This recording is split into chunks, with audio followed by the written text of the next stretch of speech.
Hello students, welcome to global online. This is Ankita Sood. So paper one में teaching aptitude का एक बहुत important concept है, that is choice based credit system, जिसको CBCS के नाम से जाना जाता है। बहुत से कॉलेजेस यूनिवर्सिटीज में नेशनल एजुकेशन पॉलिसी 2020 के अंदर इस रूल को अभी लागू कर दिया गया है। सो इस वीडियो में हम देखेंगे कि सीबीसीएस क्या है, क्या इसका फायदा बच्चों को हो सकता है एंड कैसे इसको इम्प्लीमेंट किया जा रहा है। तो इसी के साथ फिर सेशन को शुरू करते हैं। स्टूडेंट्स पेपर वन की बेस्ट प्रिपरेशन के लिए एक कंप्लीट कोर्स हम लेकर आए हैं जिसमें आपको एग्जाम के लेवल के हिसाब से और प्रीवियस ईयर के क्वेश्चन पेपर को एनालाइज करके पढ़ाया जाता है। डेली 3 लाइव लेक्चर्स के साथ पेपर से पहले आपका पूरा सिलेबस तो कवर होगा ही, साथ ही पीवाईक्यूज और एक्सपेक्टेड क्वेश्चंस के साथ आपकी रिविजन भी करवाई जाएगी। एक सबसे खास बात यह है कि इस कोर्स में हम आपको एक स्पेशल व्हाट्सएप ग्रुप में ऐड करेंगे जिसमें हर क्लास के बाद उसकी पीडीएफ आपको मिल जाएगी, जिससे आपकी तैयारी और आसान हो जाती है। साथ ही आपके कोई भी डाउट्स हैं तो आप अपने टीचर्स के साथ यहाँ पर डिस्कस कर सकते हो। अपडेटेड मॉक टेस्ट है जिसमें से as it is questions exam में आते हैं। एंड इसके लिए न्यू बैच जो स्टार्ट हो रहा है, लिमिटेड पीरियड के लिए ऑफर लेकर आई हूँ, जिसको ज्वाइन करने के लिए इन नंबर्स पर आप व्हाट्सएप के थ्रू कांटेक्ट कर लीजिए। साथ ही स्टूडेंट्स कुछ फ्री वीडियोस अवेलेबल है ग्लोबल ऑनलाइन ऐप में, इसको डाउनलोड कीजिए। स्टोर सेक्शन पर जाकर सर्च बार में लिखना है कोर्स का नाम, दैट इज आसाम स्लेट। जैसे ही आप कंटेंट पर जाओगे आप देखोगे कंप्लीट कोर्स अवेलेबल है, लाइव क्लासेस आपको मिलेंगी, फुल सिलेबस मॉक टेस्ट के साथ साथ यूनिट वाइज प्रैक्टिस सेट भी आपको मिलते हैं जो कि बहुत ही ज्यादा हेल्पफुल है। ये है यूनिट वन यानी कि टीचिंग एप्टीट्यूड का यूजीसी नेट के लेवल के अकॉर्डिंग कंप्लीट सिलेबस। सो अभी तक हम ये सारा का सारा सेक्शन डिस्कस कर चुके हैं। आज हमारा लास्ट थियरी लेक्चर है जो कि यहाँ पे है evaluation in choice based credit system in higher education. कल यानी कि वेडनेसडे को मैं ये सारे टॉपिक्स का कंबाइंड एक मॉक टेस्ट आप सभी के लिए लेकर आने वाली हूँ।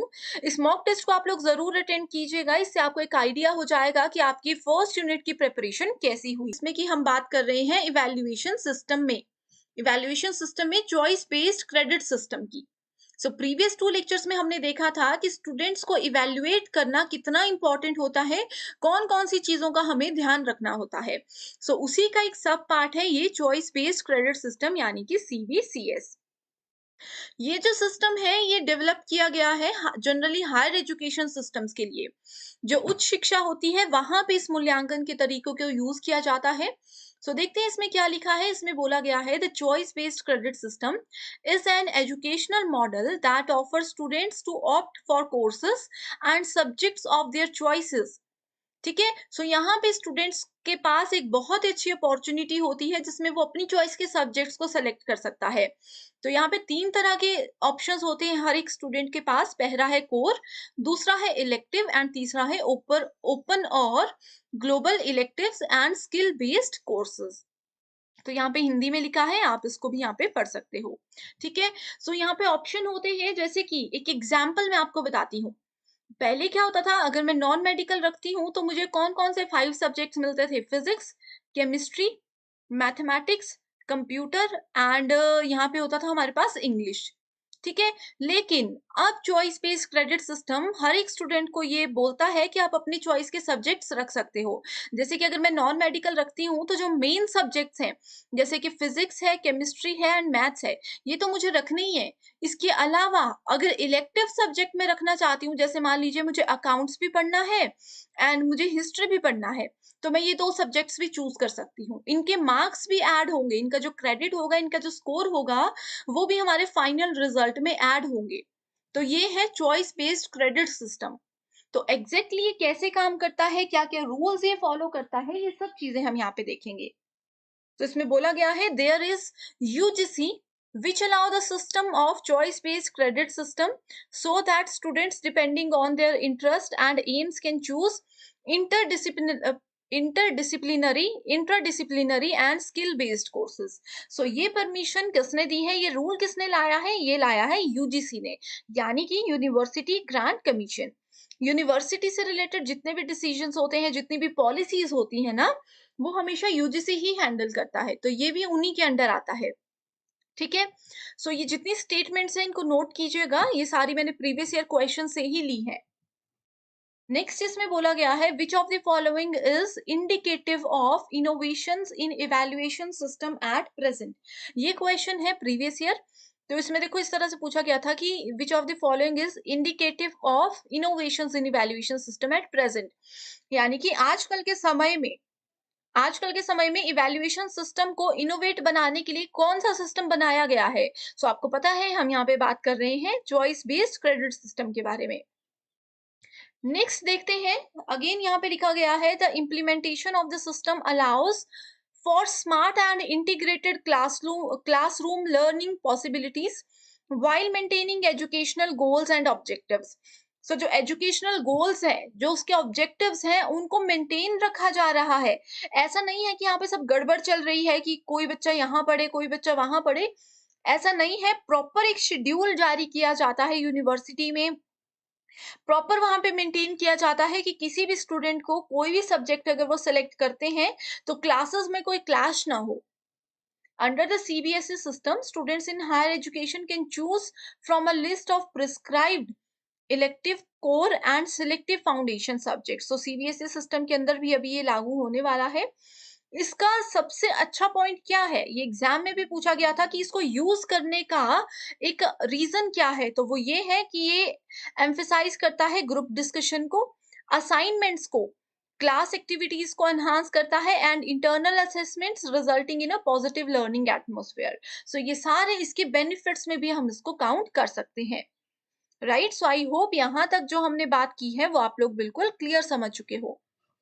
अब नेक्स्ट यहाँ पे बोला गया है the CBSE provides an opportunity for the students who choose courses from the prescribed courses. Again वही है जो मैंने पहले स्टेटमेंट बताया कि कोर, इलेक्टिव, स्किल्ड बेस या फिर माइनर, कोई भी सब्जेक्ट है, इलेक्टिव का मतलब माइनर ही होता है, ठीक है। मेजर हो गया हमारा कोर सब्जेक्ट, जैसे कि मैंने आपको बताया मैथ, फिजिक्स, केमिस्ट्री। एक नॉन मेडिकल स्टूडेंट के लिए ये कोर सब्जेक्ट है, ये ये मेजर सब्जेक्ट्स हैं। माइनर या इलेक्टिव सब्जेक्ट कोई भी हो सकता है, जैसे अकाउंट सेलेक्ट कर दिया, हिस्ट्री सेलेक्ट कर दिया, वो उनकी अपनी चॉइस होती है। तो ये एक बहुत ही अच्छा इनिशिएटिव लिया गया है। A credit system for higher education measures various parameters. इससे क्या क्या मेजर किया जा सकता है, स्टूडेंट की performance, learning outcome and entrepreneurship skills. तो बहुत से स्टूडेंट्स ऐसे होते थे, जैसे अगर हम बात करें तो मैंने अगर नॉन मेडिकल रखा था तो मुझे आर्ट्स के कुछ सब्जेक्ट्स बहुत इंटरेस्टिंग लगते थे, या फिर मुझे म्यूजिक भी ऐसे पढ़ना था कि मेरे को उसमें क्रेडिट मिले, मेरी सर्टिफिकेट्स में म्यूजिक भी इंक्लूड हो। लेकिन नॉन मेडिकल में ऐसा कोई ऑप्शन नहीं होता था उस समय। अब ये सारे ऑप्शंस आपके पास हैं, right.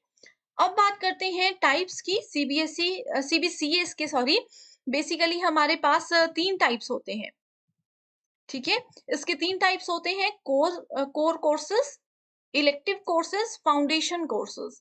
So core students need to choose a core subject compulsory to complete the credit requirement.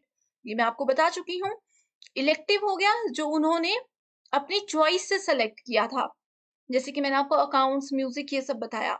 Foundation courses होते हैं, students need to choose a core subject compulsory to complete the credit requirement. So यहाँ पे थोड़ा सा actual में definitions में I think problem हो गया है, तो मैं आप लोगों को बताती हूँ।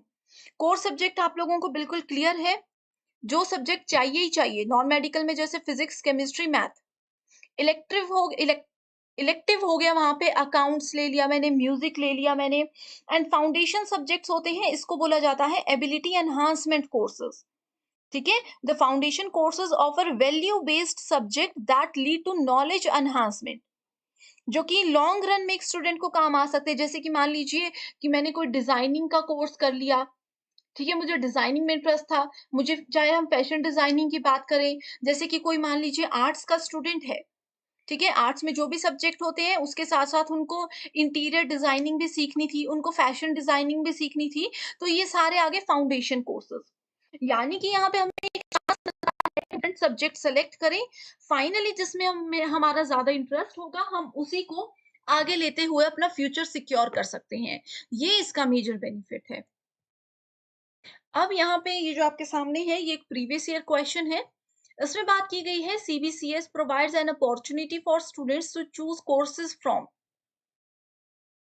कोर कोर्सेज, ठीक है।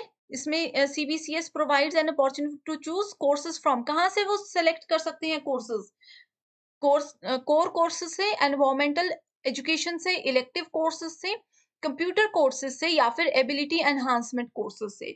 तो अभी मैंने आपको ये तीनों नाम बताए थे, A, C and E. So as it is question था, आप देख सकते हो कितना इजी क्वेश्चन था। अगर आपने मेरा लेक्चर भी अच्छे से सुना होगा, चाहे पहली बार सुन रहे हो, तो भी आपको इसका आंसर आता होगा, राइट। एडवांटेजेस की अगर बात करें तो वही है कि ये टीचर सेंट्रिक से स्टूडेंट सेंट्रिक पे अब ज्यादा फोकस करते हैं हम, इसकी वजह से। एंड उनके क्रेडिट्स क्रेडिट्स जो है वो ऐड होते हैं। अब एक स्टूडेंट का क्रेडिट फिजिक्स, केमिस्ट्री, मैथ में जितना मर्जी है, अकाउंट्स, म्यूजिक जो उन्होंने ऐड एडिशनल सब्जेक्ट लिए हैं वो भी ऐड होंगे ही होंगे। तो CBCS allows student to choose interdisciplinary courses, skill-oriented papers, even other disciplines according to their learning needs. तो वो अपनी फ्लेक्सिबिलिटी, अपने इंटरेस्ट के अकॉर्डिंग चीजों को सेलेक्ट कर सकते हैं। नेक्स्ट क्वेश्चन ये देख सकते हो आप, CBCS के एडवांटेज से ही आया है, जिसमें कुछ स्टेटमेंट्स दी हैं। इसका आंसर मैंने आपको नहीं बताया है, ये ना क्वेश्चन मैं आपके सामने एक्सप्लेन करने वाली हूँ, इसका आंसर आप मुझे कमेंट करके बताओगे, ठीक है। सो डायरेक्ट है, यहाँ पे CBCS है, उसके एडवांटेजेस के बारे में पूछा गया है। आंसर मुझे कमेंट करके जरूर बताइएगा। अब बात करते हैं डिसएडवांटेजेस की, जिसमें हम बोलेंगे कि इसमें थोड़ा सा जो यूनिवर्सिटी है, जो कि क्रेडिट्स कलेक्ट करते हैं, एक डिपार्टमेंट होता है ना जो स्टूडेंट्स के स्कोर, ग्रेड्स, ये सब चीजें मैनेज करते हैं, उनके लिए थोड़ा सा ये कॉम्प्लिकेटेड प्रोसेस हो जाता है कि एग्जैक्ट मार्क्स किसके कितने हैं वो एस्टिमेट लगाना थोड़ा सा गड़बड़ हो जाता है। So demand good infrastructure for the dissemination of education. The CBCS provides an opportunity for the students to choose courses from the prescribed courses comprising core, elective, skill based courses। अब यहाँ पे देखो, ये चीज अगर एडवांटेज है तो यही चीज डिसएडवांटेज भी है। अब ऐसा हो सकता है कि मेरे मेजर सब्जेक्ट है फिजिक्स, केमिस्ट्री, मैथ, मेरी यहाँ पे मैथमेटिक्स की क्लास चल रही है, लेकिन वहीं दूसरी तरफ मेरी अकाउंट्स की क्लास भी सेम टाइम पे चल रही है। तो स्टूडेंट तो कंफ्यूज हो जाएंगे, अब उन्होंने एनरोल भी कर रखा है, उनको पढ़ना भी पड़ेगा। तो यहाँ पे ये डिसएडवांटेज हम इसको थोड़ी सी काउंट कर सकते हैं कि कैसे यूनिवर्सिटी एंड कैसे कैसे यूनिवर्सिटी एंड कैसे स्टूडेंट्स इन चीजों को मैनेज करें। होप आज के ये लेक्चर आपको पसंद आया है।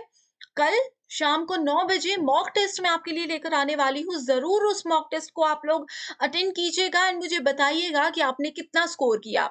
अभी तक के 15 लेक्चर्स में किसी को कोई क्वेरी है, कोई क्वेश्चंस बाकी है, कोई कॉन्सेप्ट क्लियर नहीं है, या आपको लगता है कि मैं कोई टॉपिक आपको पढ़ाना भूल चुकी हूँ, तो भी आप मुझे कमेंट कीजिए, मैं डेफिनेटली आपकी रिक्वेस्ट को पूरा करूंगी। So thank you so much for watching this video and I wish